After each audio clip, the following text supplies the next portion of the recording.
Coming up on First at 4, a group of Kentuckians will soon head to Florida to help with hurricane relief efforts. And the wife of Supreme Court Justice Clarence Thomas speaks to the Select Committee investigating the January 6th attack. Plus, it's been a beautiful week, but we are continuing to watch the potential for showers from what's left of Ian. The breakdown next as Mountain News First at 4 starts now. Dedicated to Eastern and Southern Kentucky, this is WYMT Mountain News First at 4. Good afternoon, I'm Steve Hensley. First at 4, Florida Governor Ron DeSantis called Ian the biggest flood event the state's southwest region has ever seen. What's now Tropical Storm Ian has left a path of misery across Florida, and it could make another landfall as a hurricane in South Carolina tomorrow before moving towards eastern Kentucky. Meteorologist Evan Hatter begins our First Alert Weather Day coverage. Evan. That's right, Steve. We are kicking off our First Alert coverage as we head mainly into late tomorrow night, through the weekend, and into early Monday. We are not looking at any severe weather tonight, but the potential will be there for heavy rain causing creeks and streams to rise as we head starting late Friday evening and through early Monday as the remnants of Hurricane Ian move through the region. Here's the latest on Ian. We're back to receiving updates every about 3 hours now, so we're doing another one in the next hour. But 40 miles northeast of Cape Canaveral, Florida. You notice it is very haggard looking as a tropical storm, a strong tropical storm here this afternoon with winds of just 70 miles per hour and pressure of 987 millibars. But it is in the warm Atlantic waters, and we could see further strengthening as we head through the evening hours. And we'll be watching that as we head into tonight. We have more track information coming up in just a little bit. For us, well, we've had a few clouds around earlier, but those have since moved away, and it's a beautiful afternoon. A look around the region shows plenty of sunshine. Upper 60s in Hazard, mid-60s London, and closer to 63 there in Pikeville.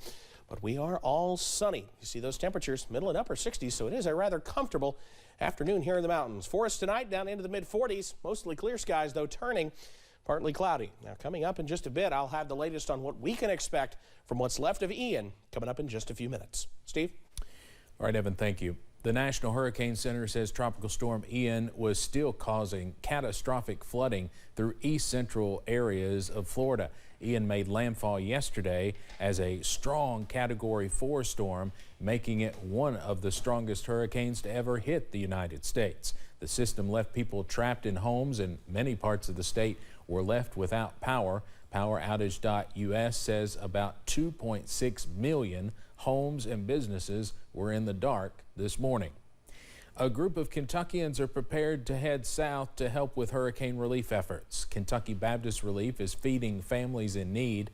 The call for help comes as the group just wrapped up relief efforts here in eastern Kentucky. The crew is leaving Lincoln County to head to a hard-hit area somewhere in Florida on Sunday morning. People are prepared to leave, but Baptist Relief needs many more to cook 15,000 to 20,000 meals a day. The crew recently helped feed people in Letcher and Knott counties after the floods here, but then it was just about 1,000 meals a day. It's a challenging situation, but people say they are up to it. When God burns in your heart a ministry like this, and you see people hurting, he stirs in your heart and gives you the strength and energy to go what he's called us to do. Volunteers throughout Kentucky will join them and will be in Florida for at least several weeks. We are hearing from an eastern Kentuckian again today who braved the hurricane. We talked with Chris Hall earlier this week, and he says he spent yesterday in Punta Gorda, Florida, chasing the hurricane. We talked to him this morning while he was in Tampa. He says a lot of trees are down and traffic lights are out. Traffic is backed up crazy, which it city, so you got to expect that. Walmarts are closed. I actually forgot my boots back home, so I've been trying to run a wild goose chase trying to find a pair of boots. Gas stations are backed up. While he was on his way back to a hotel last night, a tree fell on his car. He says he was able to get some of the dents out. We'll hear more from him later tonight. Jenny Thomas, conservative activist and wife of Supreme Court Justice Clarence Thomas, is speaking to the January 6th committee today. The long-awaited meeting comes as the Select Committee investigating the Capitol attack is trying to wrap up its work before the end of the year. CBS's Natalie Brand reports from Capitol Hill. Ginny Thomas, conservative activist and wife of Supreme Court Justice Clarence Thomas, appeared in person voluntarily Thursday to speak behind closed doors with the House Select Committee investigating the January 6th Capitol attack. Thank you for your question. Look forward to answering members. Committee members first sent Thomas a letter requesting an interview back in June after learning she communicated with former Trump lawyer John Eastman, who helped devise a strategy to try and upend the 2020 election results. CBS News has also reported Thomas exchanged text messages with the former president's chief of staff, Mark Meadows, about efforts to overturn the election. Whether it involves the wife of a Supreme Court justice or anyone else, if they have information or a role in an effort to overturn an election, yes, they're not excluded from examination. Thomas's lawyer said in a statement she's eager to answer the committee's questions and clear up any misconceptions about her work relating to the 2020 election. The meeting comes as the Select Committee moves closer to releasing a final report on its investigation, expected by the end of the year. This week's scheduled hearing was postponed in light of Hurricane Ian. To the extent we can reschedule it as soon as possible, we will. This week also marked the start of the highest profile trial yet related to the Capitol assault. Oath Keepers leader Stuart Rhodes and 4 others in the far-right militia group face charges of seditious conspiracy. Natalie Brandt, CBS News, Capitol Hill.